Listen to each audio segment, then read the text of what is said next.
The Accessibility Breakdown by Inclusion Impact Accessibility. Hey, welcome to the Accessibility Breakdown by Inclusion Impact Accessibility. I'm Mark. I'm Justin. And this is our first Accessibility Breakdown podcast. So before we get into it, we want to kind of let you know what we have in mind here. The idea is, our goal is to do one of these every week. And what we want to do is kind of go through the different topics of the week, the different things that surface from an accessibility standpoint. That could be a blog post. It could be It could be an article in the Accessibility Slackers channel. It could be a bit of news, like that Feingold or Safe Life Shop posts. It could really be anything that catches our attention that week. This first one, however, we're going to do a little bit differently than it'll probably go in the future because we just came back from CSUN 2026. So we want to chat about that a little bit. We have Justin and I were both there, and I don't know, it was a really good CSUN, and I think there's a lot to talk about. There was so much to talk about. So much to talk about, but we've sort of boiled it down into the three things. That's going to be our stick here, is that it's going to come down to three things, so we're not all over the place. And it was a very different CSUN. I'll start by saying it was a very different CSUN for me because typically I'm running a booth, building a booth, building a presentation room, running a booth, running a presentation room, running a bunch of people, coordinating a bunch of people to make sure that everything's staffed, and it's really 6 pretty intense days. But the cool thing about this was the first one that I've been to as Inclusion Impact Accessibility on my own. We didn't have all that, of course. And I spent a lot more time in sessions in the hallway, which we're going to talk about, right? The hallway is going to be our biggest topic, and in the lobby and by the restaurant and the bar. And I really learned, Justin, that that's where a lot of the magic happens, and that's where a lot of good conversations are run into people. So let's go over the three things that we're going to talk about. The first thing is, you have a session you want to talk about. You want to tell us a little bit about that? Yeah, I want to talk about Ina's session on Friday afternoon on accessibility and security. Great session that I got a chance to attend. Okay, accessibility and security session. And then we were going to talk about 2 sessions, but we actually decided that we were going to talk about 1 session and replace the second session with a meetup. Right? Is that the right term for what we're talking about, Justin? Meetup? You mean like the hallways? No, I'm thinking about the GAAD. Oh no, the GAAD event. I don't know. The GAAD Meetup. Yep. So we're going to talk about that because GAAD's in a very cool place right now, and a very pivotal place in multiple ways. And that really was one of the more interesting things, I think. And then we're going to talk about the hallways. Specifically, we're going to talk about trash cans in the hallways. And I'm going to leave that there so that you could be a little bit teased. But we've got some cool stories and information regarding what goes on outside of those sessions, and sort of specifically planned things. So with that, let's start with your session, accessibility. Why was that? Why'd you pick that? Yeah, so Friday afternoon, when a lot of people have already started to head to the airport, I got to attend How Accessibility is Security session at 2:20. This was hosted by Ina or Radostina Tsvetkova. Bad with names. She goes by Ina. I wouldn't even come that close. Well, especially the pressure of doing it live. Yeah.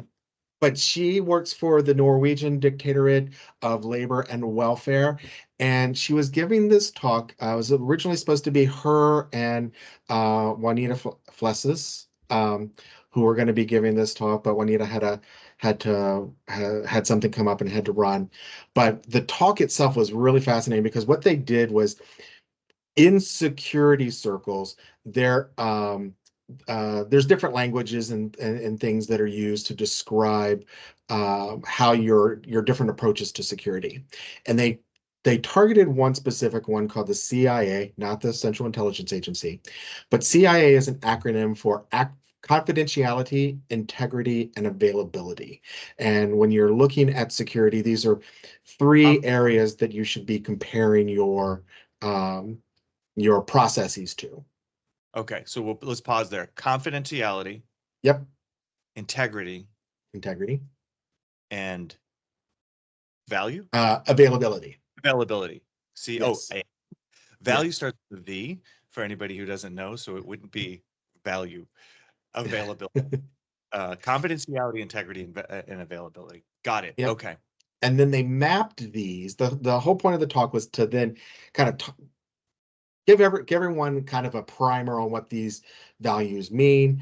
But then they started mapping them to the accessibility principles from the WCAG, the POUR principles. So Wow. perceivable, operable, understandable, and robust. If I'm hearing you, and I think this is where you're going, Justin, you've got with CIA, Yeah. right? And POUR, you really have two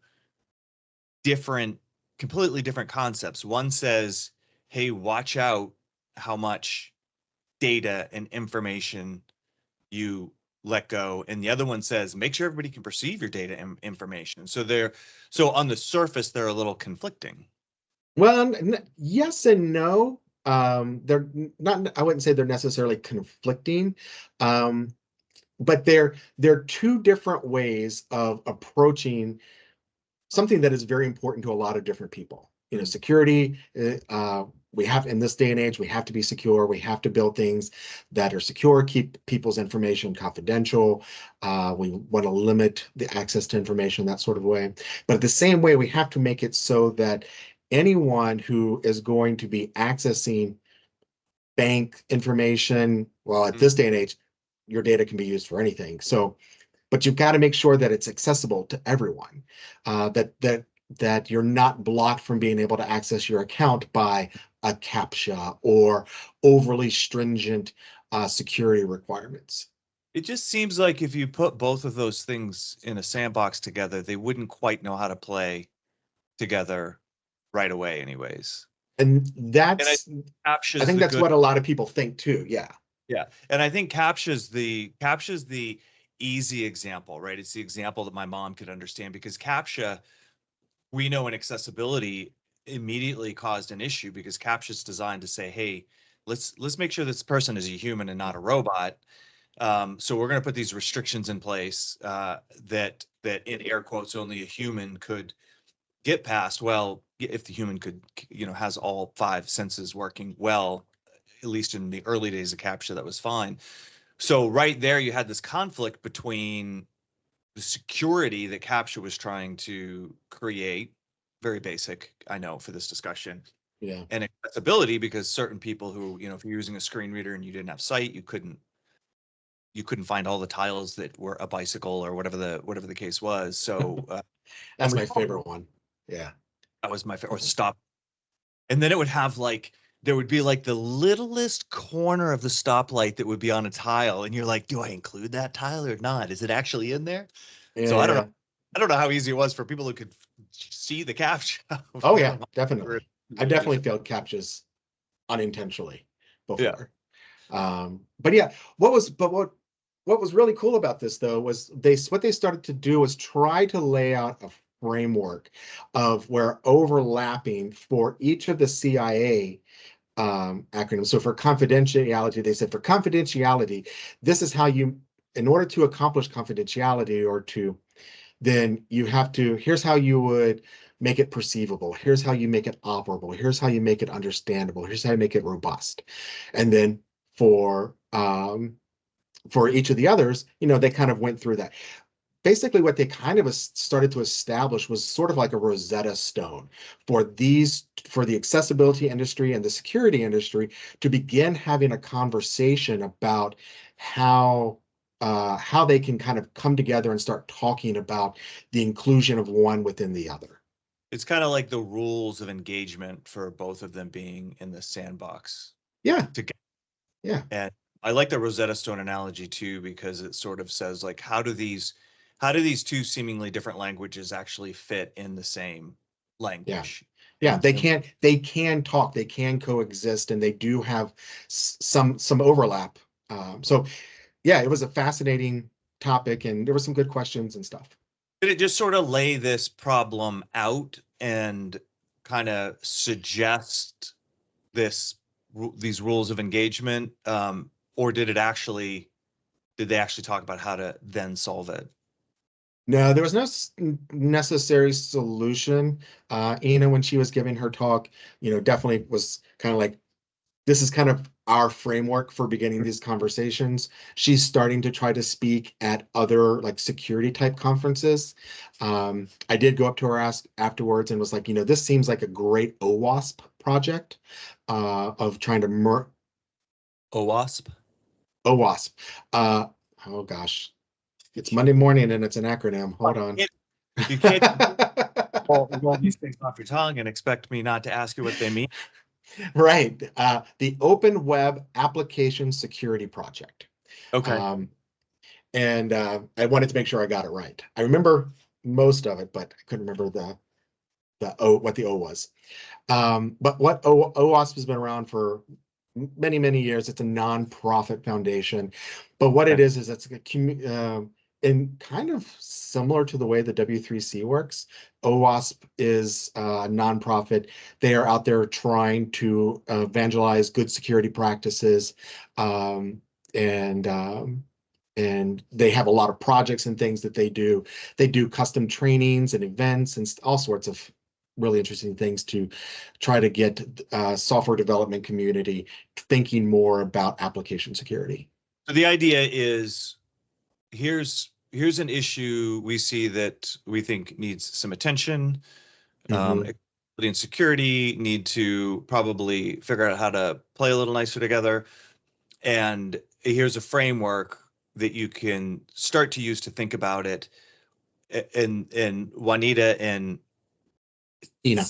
Ina's idea here is let's get this out there so that people can start to really, really fuel the discussions and the thoughts and stuff around it. Perfect. Mm-hmm. And I noticed there's not really a blog or anything out there on it, but we probably should figure out maybe how people who are listening to us and weren't at CSUN can dig more into it if they want to be, part of the mind share that looks into this. Yeah. So we'll follow up with those two and see if we can figure out where they're continuing to put information. All right. So the next thing that I wanted to talk about was the GAAD Meetup event, whatever we're calling it. And this was really interesting because GAAD, which is Global Accessibility Awareness Day, and we can give a little bit of the background of Global Accessibility Awareness Day if for those of you who may not know it, but it's kind of an interesting story how this even became a thing. Entire foundation around it started off as a blog post, like almost just hey, we should have this because developers don't even know, this was 15 years ago, developers don't even know accessibility is a thing half the time. And we should, so just this thought of like, it would be good to increase awareness and maybe we should have a Global Accessibility Awareness Day around it. And that blog was by Joe Devon and it went viral, viral, viral. And out of it just was born Global Accessibility Awareness Day. And then I want to say it was 5 years into that, you had a foundation wrapped around it. And the interesting thing about this is that we're coming up on the 15th anniversary of that blog post. And so they had a room and I had never been down in this part of the Marriott, but it was kind of or part of the Marriott. There's like this secret hidden tunnels down there and set of stairs I walked by a bazillion times right off of the lobby that I never walked down.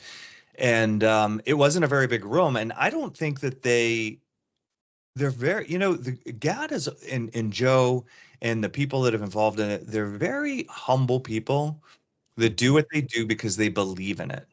So I think that every time they sort of turn, they're kind of surprised at the attention that they get and the Global Accessibility Awareness gets. So in that fashion, just about everybody in the conference was like, yeah, we're going to the Global Accessibility Awareness Day thing. And we were packed in this little room, but it was really cool, particularly because when you're packed in a room, it sort of forces these connections and conversations. A t-shirt out of it. They spoke a little bit.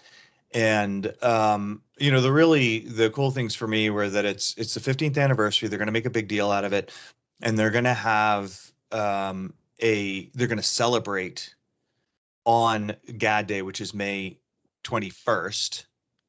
Yeah, they're going to celebrate by having live events in 3 parts of the world: London, New York City, and what's the third one? Bengaluru, India. I knew where it was. I just wanted you to say it. Evan and Chris Gallon, Gaulin. Yep, Chris Gallon. Gallon. They're going to be in Bengaluru. Jennison, which I think a lot of people know too, and he's the other Joe's sort of cohort in the whole Global Accessibility Awareness Day, and a new kind of person in town when it comes to GAAD that you and I had the privilege of spending quite a bit of time with. Really, really good person, and I think they're lucky to have him around. Is Ben? Say his last name. Ogilvy. All these. Say it. Ogilvy. Ogilvy. I think that's right. That sounds right. And they're they're going to be in London, which that's the one I want to make it to. And then Anna, I can't do this last name. Thinkley. I think Thielk. And I can do this one. I'm going to do this one. Mindy Morgan. Thank you, Mindy. Thank you for your last name and first name. Actually, it's really good because the more diversity and difficult these names are to pronounce, it means the more people globally and the more of a diverse crew we have influencing it. So it's 100% my problem, nobody else's. But they're going to be in New York City, and these are going to be big live events. So cool, so cool. So a few other things. What else is? So Ben is a new player, and he's remember what his title? So Joe, they with the foundation, Joe is coming off as chair of the foundation board. And then because it's a foundation, it's like everybody kind of moves up a rung. So Jennison is going to be the new chair. Ben Ogilvy is going to be the first vice chair. Chris Gallon, second vice chair. And then Anna Thielke is going to be the acting secretary treasurer. And then Joe Devon now becomes past chair. My wife does a lot of work in nonprofit spaces. And so I'm like, oh, I know exactly how that all works. My wife does too. Maybe it just says something about how well you pay attention to what your wife does and how well I pay attention. And then I think there's 2 other, Oh, and then we mentioned Mindy Morgan who's going to be with the NYC thing.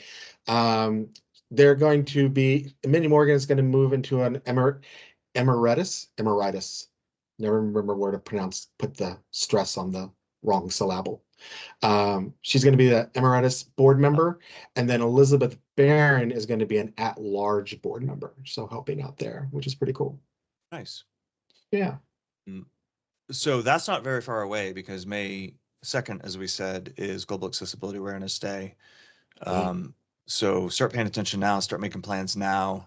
There's probably going to be a ton of virtual stuff as well. So if you can't make it to one of these places, you can participate virtually. And the cool thing for me too is just all of the people, all of the companies, the institutions that care about accessibility.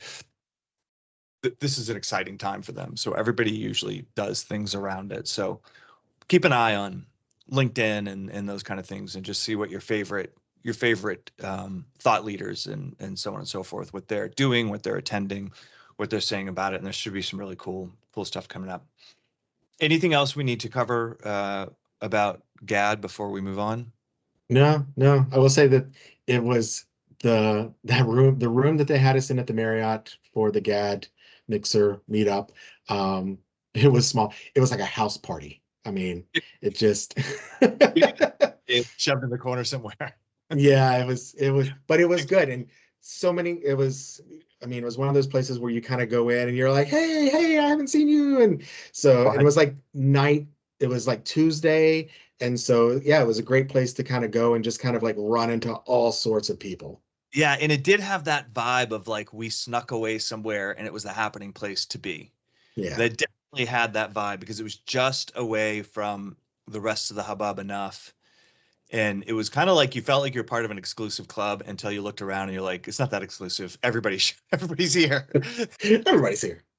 Here, which is the way it should be. All right, so let's talk about hallways and trash cans. Always in trash cans. Trash cans. So our premise here, this is something that Justin and I was talking about, is that, you know, one of the things that you hear from, I'll call them seasoned CSUN goers, right? There's people that have been, I think I'm a big deal, right? Because I've been going for 13 years, and over those 13 years, I think I've made it to 11 CSUNs. So I'm like, walking around like, hey, look at me, I'm a veteran, right? And you're similar, right? How many would you say you've been I think to? this one was my 10th. The 10th, right? Yeah. And then, you look around and there's all these people with the little first time on their badge and stuff like that. And they're so excited. I love to talk to people who are there for the first time because somebody put a LinkedIn post about it too, just that first time experience and not just realizing what a cool thing and community event that they were walking into. And it's just cool on multiple levels. Yeah, I mean, when you think when you think about it, so many people working in accessibility, they're like the lone person maybe in their organization or their shop that's focused on accessibility, and they're like, oh, I'm going to go to do the CSUN thing, and yeah, there's a conference, and I know it's pretty big, but then you get there and you see how many other people are in the same spot as you, and how big the community is, and how welcoming it is. It's the conversations that you can have all of a sudden that you can't have. It really is cool. But anyways, so the point is that a lot of times you hear, particularly from the veterans, like, oh, the sessions aren't deep enough, they're surface level, and I don't disagree with that.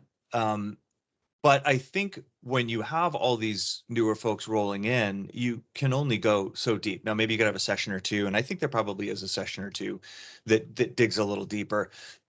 But that exists at CSUN, that really deep level where even somebody with your tenure and some of these other people's tenure can come out of CSUN with growth. It happens in what we've deemed to be the hallways, yeah. right? And when we say hallway, we mean the bar, the lounge, the elevator, the courtyard, The spot right outside of karaoke. yeah. I mean, back from puestos, like you name it, wherever. Yeah. All these places where and it's walking down the hallway and people grab you and stop you and say your name. And I can remember when I was first going to CSUN 13 years ago, I was there with Kathy Walbin with Interactive Accessibility, which is where I got my start in accessibility. And she couldn't take 3 steps down that hallway without somebody yelling her name and, oh, it's great to see you and all that. And I used to look at that and be like, oh, that must be so cool. Like to have everybody know you and to kind of have that status and people want to say hi to you. And fast forward 13 years and you and I try to walk down the hallway, and now I can say I know what that's like, and it's as cool as I thought it was going to be. And it's funny because you're always on the way to like something else, and Right. someone will stop you and you're like, oh, I really wanted to go to that session, but in this moment, this feels a lot more important. Yeah. And this is a whole other podcast, right? The lost conversation, the CSUN, we'll have to catch up. And then you don't catch up every time you say that. You get back, you're on the plane and you're like, I never, in fact, never reconnected with him. I got a text that I was like, yeah, we just missed each other, or we saw each other for a moment. Dave Solon and I were like, we wanted to steal a few moments. We're like, all right, let's go get a drink in the bar. And we walked in the bar. and somebody said my name, and simultaneously that somebody said his name, and then that we stood like back to back, shoulder to shoulder, talked to these other people. I get a tap on the shoulder. David's like, I gotta go. Great talk. Walked away, and we never ever we never said more than like 2 sentences to each other the whole time. But you know what? It was great talking to those people as well, and he and I eventually caught up. But anyways, trash can story. Yeah. This story, I think, really illustrates the power of the CSUN hallways, right? Mhm. And so I had gone over to the Hilton, which is across the courtyard. If you haven't been to CSUN, there's the Marriott and the Hilton. They're kind of across the carports and a courtyard from each other, because the Hilton has this nice like food court, and I'd had a couple of sort of like lunches that were too formal already because they were with somebody. And I'm like, I'm on my own. I just want to go grab a slice of pizza. And you get a nice big, slice of pizza. You get a hamburger. You get a bunch of stuff over there, tacos. So I popped over there and I grabbed myself a slice of pizza. And as I do, I started chatting with the people in line with me who had CSUN badges on as well. And a couple of great people that worked for an education company in accessibility. And I sat down with them. And so this is the first moment, right? Just lunch, couches, Hilton, and have a great conversation about how they're integrating accessibility into their processes and what their different roles are and the challenges that they're having. And, I tried to give my 2 cents as an accessibility consultant, et cetera, et cetera. And then finally, we kind of finish eating. We're wrapping things up. We're ready to head back to other sessions. So we get up to throw our containers away, and we get up to the trash can, and they have this nice big trash can with a nice wide trash can, but they've got this lid on it that's like a funnel down to a hole about the size of a small dish, right? Too small for our containers, the thing that my slice of pizza came in and whatever.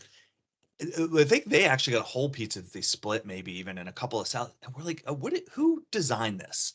Like, there's not a single thing that this food court is outputting that needs to be thrown away, other than maybe a drink that can fit in this trash can. So about the time we're sitting there looking at this trash can, like, scratching our heads, like, what are we going to do? This woman, young woman, comes up and just incredible energy out of the gate. She looks at it and has the same thought we do, and she's like, this is nuts, and just reaches down and takes the lid off the trash can. Right? Problem solver. No time wasted, and we all throw our stuff away. So immediately she sees our badges and she turns to us and she goes, can I ask you guys a question? And we're like, well, sure. She goes, how would you make a flowchart accessible? Any other time, that would be a nutty thing to ask somebody, right? But within proximity to CSUN, particularly people that have their little badges on, Yeah. perfectly okay, perfectly normal. So we all kind of chimed in a little bit to try to answer, but the two people I was talking to, they had to move on because they were headed towards a session. So I hung by the trash can, as you do, for a minute with her, and I was like, well, this is what I think. And quickly I start to realize that this woman is about 1,000 times smarter than me. And anything I can think of regarding flowcharts, she thought of 3 years ago and is way past it. Um, and she tells me through this that she's a PhD student, and this is what she's doing her doctorate on. So I'm like, all right, hang on. I'm not your person. You're way out of my league here. I'm not your person. You got a second? She's like, yeah. So I grab the phone. I make a phone call. To Me, Justin. Justin. Yeah. And the We're having phone lunch. was, can you talk about how to make flowcharts accessible? And you were like, yep, I can. In fact, I'm here with Adrian Roselli and somebody else, and you were sitting over at the restaurant at the Marriott under the TV. So I brought our new friend over there, introduced him to the three of you. I couldn't really stick around, but this incredibly energetic, incredibly bright, enthusiastic PhD student unknowingly probably landed on the three best people in the world. I mean, you could have, I think you could have traded you guys out with a few other people out there for sure, right? Mhm. But I don't think you could have raised the level of accessibility knowledge a whole lot in the group of the three of you. And about 45 minutes, maybe, you Yeah. guys, and every which way on the accessibility of graphs, the accessibility of flowcharts, and Product, well, we talked to you, her about product placement, like, IP, but, making sure she has all the information around her intellectual property. I mean, yeah, I mean, we really tried to give her as, like, just, she was just peppering us with questions, and we tried to respond. I think we gave her responses for just about everything. And we got a demo of her tool that she's built. And yeah, it was one of those types of, kind of those chance run-ins where you get a chance to, like, kind of meet up with someone, and you're like, whoa, you're just the person that I needed to talk to at that moment in time.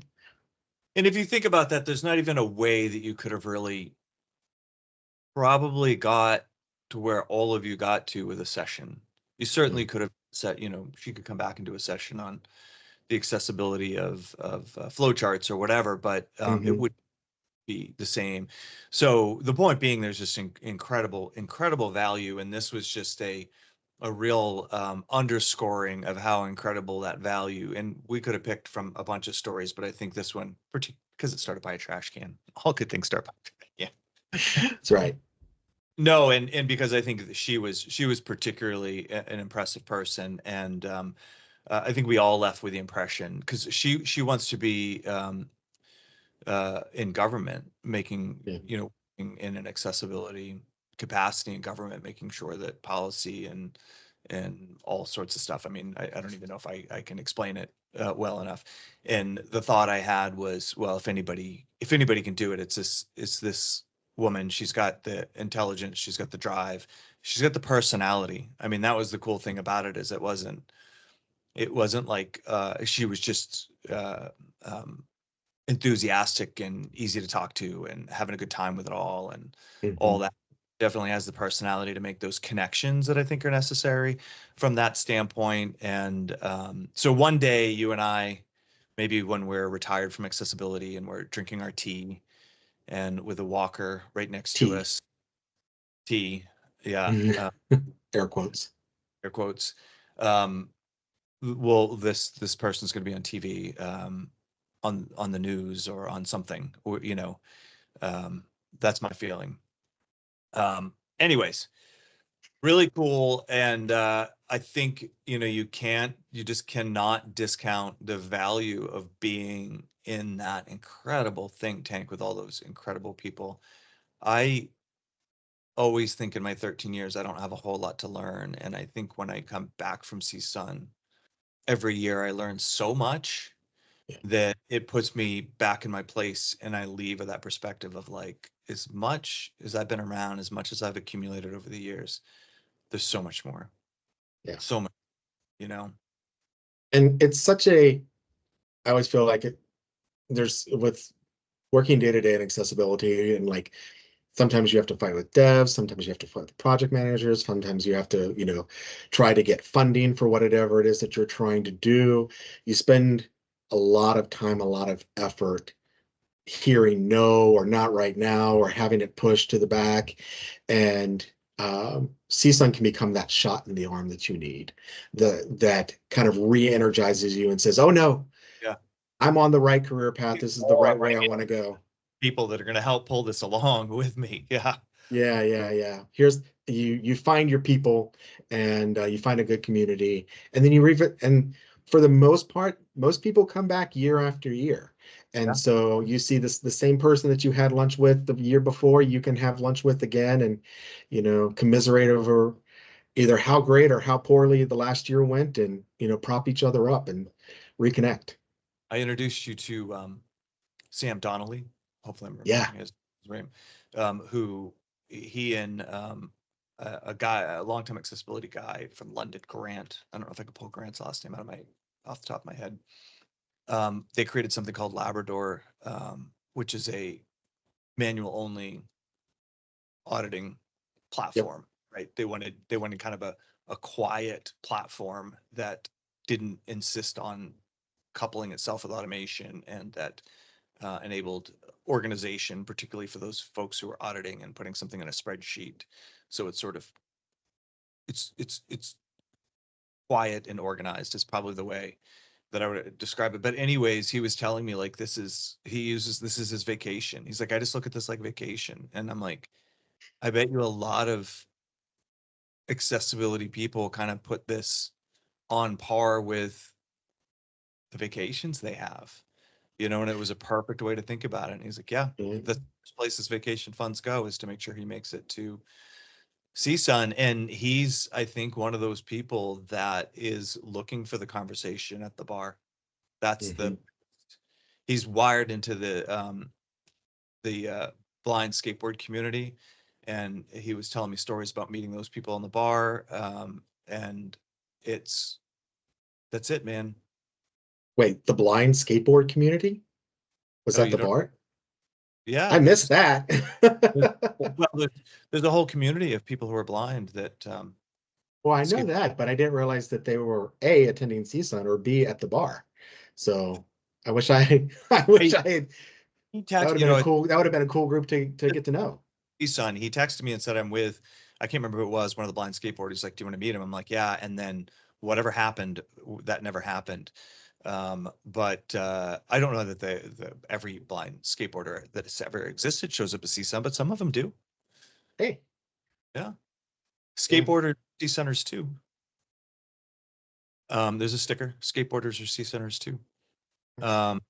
So anyways, we did it. We did it. Topics from CSUN. We hope you all enjoyed it. And next week, we'll be back with the three things that we feel like talking about from the week. I won't say Yeah. they're the hot things. You may disagree with us. We may disagree with each other, but they'll be the things that you and I want to talk about. And we'll have a good time with it. Yeah. So till then, any last minute words before I sign off? No, nope. No, it's a really good season. It's kind of back to work mode. So All right. Well, listen, we'll talk to you next week. Until then, please keep it accessible. Thank you for listening to the Accessibility Breakdown by Inclusion Impact Accessibility.